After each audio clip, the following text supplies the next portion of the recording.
kariuomenė jau gali pradėti žygį į Vilnių. Persjaunama užtvara ir kariuomenės vadas kariuomeniai įsako žygiuoti į Vilnių.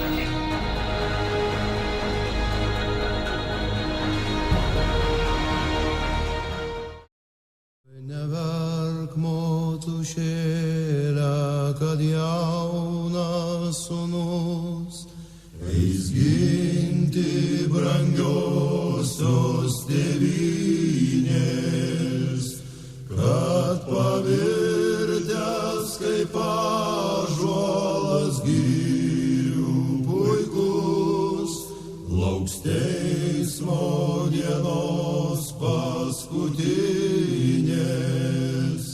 kad pavirtęs kaip Vilnius mūsų puikus, Vilnius mūsų puikus. nuo dienos